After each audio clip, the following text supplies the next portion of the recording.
Hi, and welcome to the Master Your Dragon series. We are covering advanced skills in emotional competence. I'm Dr. Madeleine Muller, and we're currently in module 2, where we've been looking at those specific drives that the survival brain have. So we've talked about we have this innate biological needs to be able to make sure that we reproduce before we die. And in the previous module, we specifically looked at the drive for power and the drive for tribe. Today, I want to focus on what's typically called the drive for sex, but actually it's a little bit wider than just sex. It's actually this drive to connect with an intimate partner. And the idea is that we should ideally not just reproduce, but obviously also raise that young safely. And so there's a biological imperative there. So I'd just like to give a little bit of a wider picture when we talk about intimacy and when we talk about sex, about how do we define this love, this extraordinary, I think every single song and movie seems to have to, in some way, refer to the issue of love. And I think with human beings, it's interesting because we have this very strong biological component, this drive to connect with somebody, but it's also extended with a cognitive component. So we also have a higher need in terms of this relationship with a person. And I love Emily Nagoski's description of love, and her book on love and sex, very useful, come together. And she describes love as three components that you can imagine within one of those, great love stories: physical attraction, admiration for the other person, and trust. And I just quickly want to sort of define those three and show you where we are placing ourselves right now. So attraction has to do with a physical attraction to another person. And this is biological. So it's determined by hormones and it's determined by your wiring. So you will have a certain neurological system and you will have a certain endocrinological system, which is going to determine what type of attraction you feel. So how your body responds to another person when you are attracted to them, and also what the orientation of that attraction is. So for example, whether you are attracted to the same gender, to the opposite gender, to all genders, and there's a whole wide variety in orientation. And I think most of us are aware that there's lots of different types of orientation in terms of sexual orientation. But what people seem to not be aware of is that there's also different types of attraction. And that's what we're going to be focusing on today. The two other more cognitive parts of love is admiration. So in a long-standing loving relationship with somebody, you need to admire them. And that love means admiring from all that they are. So you can't actually be madly in love with somebody that you don't know, because you're only admiring the idea you have of them. But when you've known somebody for many years and you've seen them in all their different permeations and you still admire them as a person, that's part of this love. And then trust. Nagoski calls it the AR, the E, are you there for me? And that ARE stands for being emotionally available to the person that you are with, being responsive to their needs, to their emotional, being emotionally responsive to them, and being emotionally engaged with them in a regular basis. And again, you can see trust is something that one builds up over time, being able to know that when things are difficult or when I'm at my worst, that person is going to be emotionally available for me, it's going to emotionally respond to me, and it's going to be engaged with me over a long period of time. What we're only going to look at in this little presentation is this physical attraction part of our dragon. And we want to extend this paradigm of intimacy, because when people talk about physical attraction, they're always talking about sex and they're always talking about lust, where I want to bring in another part of that, which is the lust versus care paradigm. And the idea is that there are different types of bodily attraction. So when you see somebody that you like, your body will respond in different ways depending on your particular hormonal makeup. And very important, that lust is not the automatic default. So we live in a world where there's this idea that you're supposed to have a certain amount of lust. And I would like to call this the sexual desire imperative. So we get told that, there's this spark, and then normally the spark is related to this sexual spark, and you have to keep that spark alive. And the spark is the correct, healthy, normal kind of desire. And if you don't have it, then it's not worth having anything. So everybody dreams about finding that spark. And then there's all kinds of irrational thoughts that go with it. So for example, if your partner doesn't want you spontaneously and wants you regularly, then they clearly don't love you and they don't want you enough. And so we're putting a lot of value on what your biological attraction is supposed to look like. And the reality is there's a lot of variety and people are different. So I'm going to cover one sort of spectrum of that. And I'm sure there's probably more permeations, but this is sort of the main binary that we look at when we talk about intimacy.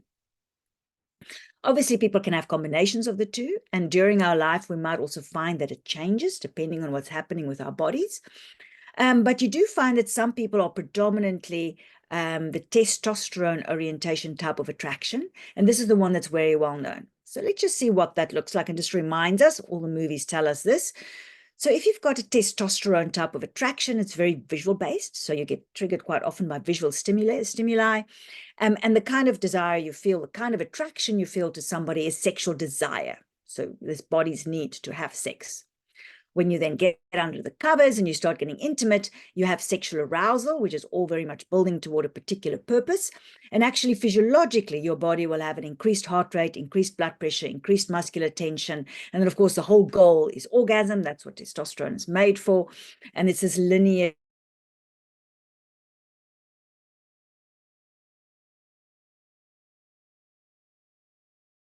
zones become activated. So normally our erogenous zones are quiet and don't do anything. But under testosterone and under this specific testosterone connection, when you've got testosterone in the system, then your erogenous zones suddenly becomes more activated. And there's an emotional content to this kind of testosterone sexuality. There's quite often with it a feeling of wanting to be successful, a feeling of powerfulness, conquer, and even aggression can be part of that emotional experience around testosterone sexuality. So I've got a little visual image to give us a little boost of testosterone. Don't worry, it's not porn. There we go. So whenever you watch a sports game and look, all those testosterone, vast amounts of testosterone in that picture, but that feeling of success and power is also a manifestation of testosterone. And we can also see that within sexuality. But not everybody has this type of attraction. So what am I talking about? So I'm talking about care, and I cover more about the emotion of care when we talk about the positive emotions. But this is the kind of physical attraction we feel when we are with an intimate partner and we predominantly make oxytocin. So if your body makes oxytocin and not testosterone, then this might be the way you respond to somebody physically. And interestingly enough, this is not that visual. So you're not necessarily to do with what somebody looks like, but it often has to do with the kind of connection you have with that person. And it might even be an imaginary connection that you have with that person, but it has something to do with something that you see in that other person. The kind of attraction you feel is a very powerful physical attraction, but I'm calling it sensual attraction. We don't actually have good names for it. I'm not always sure about the word romantic attraction because it doesn't signify the bodily part of it. But you can imagine the typical infatuation or crush, you know, the wobbly knees and the sparkly eyes and the kind of madness for a particular person that you like. And it's very powerful and it is physical and it's not sexual. So if one then was to get on the couch and starts kissing, for example, there's also a massive sensual arousal that go with it. And interestingly, and this is very different than sexual arousal. So the blood pressure actually goes down, the muscles actually relax. And this is not working towards a goal. It doesn't have this aim towards orgasm. It's very experience focused. It's very presently focused. It's very circular and it's very expansive. One gets more and more immersed. And this is the sort of hours kissing on the couch kind of experience. So physical intimacy is interesting because the erogenous zones are still asleep. The erogenous zones only wake up when testosterone comes into the party. If there's no testosterone, the erogenous zones are completely quiet. But touch becomes very much enhanced in other parts of the body. So any connection, cuddling, kissing, holding hands, hugging, that whole part of it becomes very much activated, but not any of the sexual organs. And the emotional content of oxytocin, we know it's also called the sort of the love hormone or the connection hormone. And there's a very strong affection that comes in with that and a strong need to take care of somebody else and look after somebody else. So you can already see that the kind of sex, the kind of intimacy that somebody might have with testosterone sexuality, it's much easier, for example, to have hookups because it doesn't have that very strong emotional connection as a necessary part of it. And it's very orgasm visual orientated. Where with oxytocin and kind of attraction, there's much more of a need of a connection. There's much more of a need for an emotional part of that attraction. And very important is that it's a very strong physical attraction, but it's not yet sexual. And we have seen, particularly with our teenage girls, that quite often they're not aware of this difference. So if you have got a teenage girl who has got a strong oxytocin and attraction response, she might be very madly in love with this boy. She might strongly have strong physical feelings. With a kissing, she might go into a complete state of sensual arousal, but her erogenous zones is still quiet. And then when the guy starts approaching or the girl starts approaching those areas, she'll suddenly have an experience of being uncomfortable. And we see a lot of misunderstanding happening in between then the two, the person who is very much on the testosterone track and the person who's on the oxytocin track. I'm going to talk a little bit about how the two link in terms of desire in a moment. Don't stress. But let's just have a moment to appreciate oxytocin. So oxytocin is also the nurturing hormone, and there we have a oxytocin moment, that soft, fluffy moment.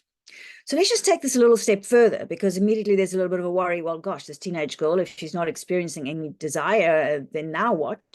But there's different types of desire. And again, we have been very much focusing on the old Kaplan, Virginia and Johnson models, Master Johnson Kaplan model of sexual arousal. This is the one they teach us at medical school. It's very linear. And there's this idea that we are supposed to have the spontaneous desire. So even in our psychiatric manual, the DSM-5, you still have sexual disorder, and they all measure how often you feel spontaneous desire. So let me just go through this with you. So spontaneous desire is there's a continuous sort of hum of desire just under the surface. And so when you feel attraction to somebody, that spontaneous desire comes forward, and that's actually going to lead to now arousal and to pleasure. If you have spontaneous desire, you will often find yourself thinking about sex, and you might often have much more sexual fantasies. And because it's so visual, you might like pornography, you might like sexually explicit material, because that sort of complements that testosterone desire. And it'll be very common and normal to masturbate as part of that way of how your body's biologically functioning. And it's very linear, as I've mentioned. So this model has, fortunately, the women have come in, and we're slowly undoing some of these myths around sexuality. And these people are like this, excellent. And there are people who are not like this. So in a lovely book, Come As You Are by Emily Nagoski, she starts talking about this term responsive desire. And I've given in the corner there, Rosemary Besson has actually created the circular picture of desire, which is a very different way in how some people's bodies respond. So with responsive desire, it's actually pleasure that leads to desire. So first you have your oxytocin, first you have your kissing or your hugging or your cuddling. And then if the context is right, that might now lead to desire. So you don't feel any spontaneous desire ever, never crosses your head. But if you're on a scenario, so for example, you're in a relationship where you feel safe and you're emotionally connected to somebody, then desire, testosterone desire can actually come. So people with responsive desire will have little or no sexual fantasies, never crosses their mind. If they do think in terms of attraction or fantasies, it'll be romantic fantasies, and it would not include sex. So for example, also pornography might be quite off-putting, because again, there's not a testosterone sexual desire there. So looking at sex is a bit gross. But there's more of a desire to watch romantic novels or romantic movies. And masturbation will be very uncommon, because sexual desire, spontaneous desire, doesn't come up, and it's completely normal. So one of the challenges has been that we quite often we've been diagnosing and classifying people with responsive desire as somehow wrong. And the pharmaceutical companies all trying to find magic pills to fix responsive desire. There will be a lot of variety just within these two possible hormonal polarities. And of course, in a good relationship, we need to figure out where somebody is. I just want to point out a little bit of some of this variety that is there. And so there's two terms we're going to quickly cover, and that is being asexual or aromantic. So asexual is people who do not experience sexual attraction. So that testosterone attraction that I've talked about, and there's a huge diversity within that group. So some people are sex negative. They, for example, don't even like touch. You might find that, for example, in some neurodiverse people who find touch very difficult, and sex might actually be unpalatable and they're not interested at all. Some people who are asexual or sex neutral. They don't really feel sexual desire, but what the heck, I don't mind. If my partner wants it, so be it.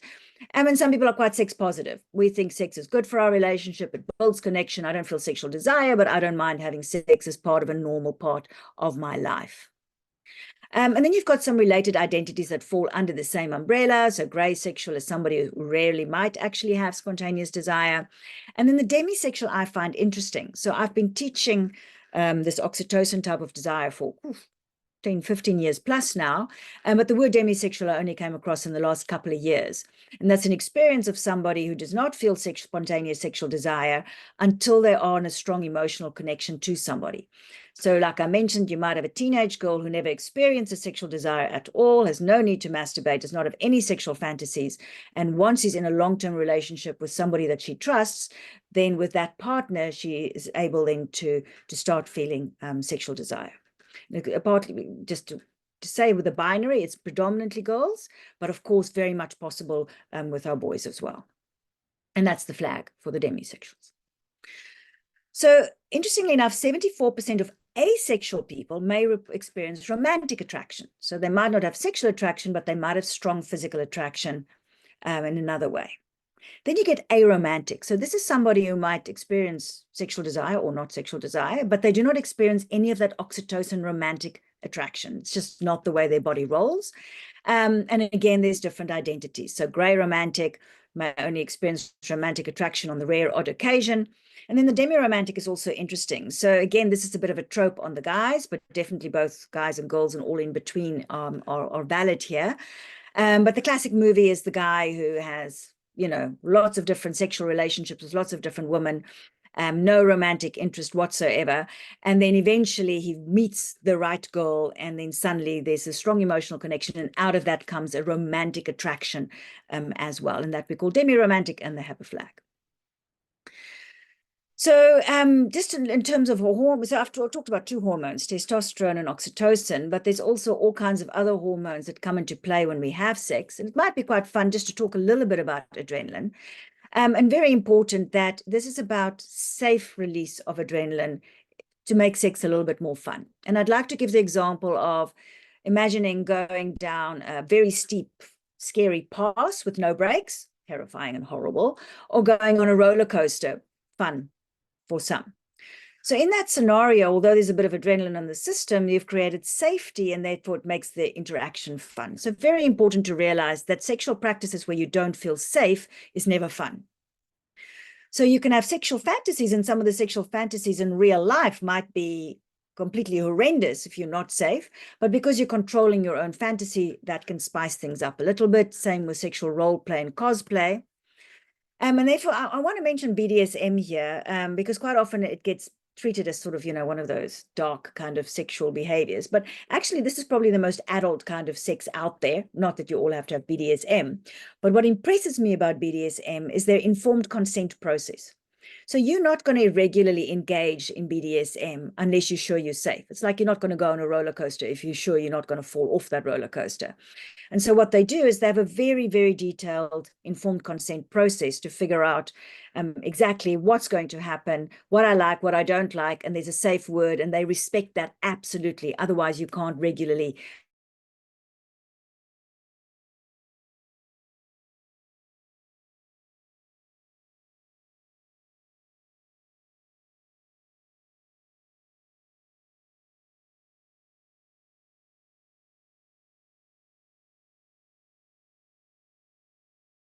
practice that's potentially dangerous and is in the news every now and then is erotic asphyxiation. So if you are have less oxygen in your body at the moment of orgasm, you actually have an enhanced orgasm. Don't try this at home. We see people like this ending up in A&E. It's risky. And because sexuality can be, you sort of lose your higher cognitive powers for a bit, there's a chance that things might go wrong. So that's probably the only place that I would caution. So you might also find that there's other types of attraction for people who don't have an intimate physical attraction. And so there are aesthetic attractions. So that's somebody that might be aro ace. They don't have a romantic attraction. They don't have a sexual attraction, but they think, wow, that person is quite gorgeous. and they hang out purely from appearance's sake. And then on the other hand, you might have a strong emotional reaction with somebody without actually even having either a sexual or a romantic attraction. And so there is a term called queer platonic relationships, where people are not romantic in nature, they're not sexual in nature, they don't have a need for that kind of, but they pair bonding just like any relationship that does have attraction might do. So they might be in something almost like they might even be in a marriage or in a long-term relationship, but without the physical component because their bodies do not roll like that. So I wanted to say a quick word about gender-based violence and abuse, and very important to realize that this is not about the sex drive. Our sexual drive is about connecting to a person, and that's not what assault is about. What it is about the drive for power, as we've seen in the previous module. And quite often within it, there's rage and a need to feel physically powerful. And what happens during the time, for example, during rape, is that the person who is raping actually has a brief boost of testosterone, which gives them a brief experience of power. The reason why I mention this is that if we want to start looking at how do we reduce gender-based violence, we have to really start looking at our children. And people who are going to engage in gender-based violence are going to be those that are on survival mode. So clearly they're under strain and stress, and the higher part of themselves are not engaging. And usually underneath that, they have an underlying experience of powerlessness, or what I call a lack of agency. They feel they do not have control about themselves or in their own lives. And there's something quite addictive about this temporary feeling of power that they get when they engage in these activities. And clearly there's very poor emotional competence, and it becomes a vicious cycle, because once you've engaged in something like that, you can't then go and reflect on what's actually happened, because that in itself will be quite traumatizing. So how we create safe spaces for children to have feelings of agency and to develop emotional competence is very important within our families and our educational system. So what we then define as normal sex or normal intimacy, and I'm going to use the lovely definition here from Emily Nagoski, is that normal sex or intimacy is any erotic connection among peers during which everyone involved is glad to be there, free to leave whenever they choose with no unwanted consequences, and no one experiences unwanted pain. It's as simple as that. Anything else goes. And within the world of diversity, communication is about figuring out where somebody else is at. So my last slide, you always have in the movies that moment of, do you love me? Or the one guy says, I love you. And then the other person gets confused about when you say it back. And I think it's because we're so unclear with this word love, because love can mean attraction. It can mean either that sexual desire attraction, but it can also mean that oxytocin crush infatuation, which can actually happen very quickly in a very short amount of time. It can include that admiration when you really look up to somebody and think somebody's extraordinary. And of course, the longer you know them and the better you know them, the more valid that is. And then it might need to include that trust. Do I yet trust this person? I might be attracted to them, but I don't yet know if they will be emotionally available, responsive, and engage with me when it is needed. Thank you very much. That's a little bit on love and intimacy. And we will at some stage add the next module, which will be particularly about the need to feed and food and obesity.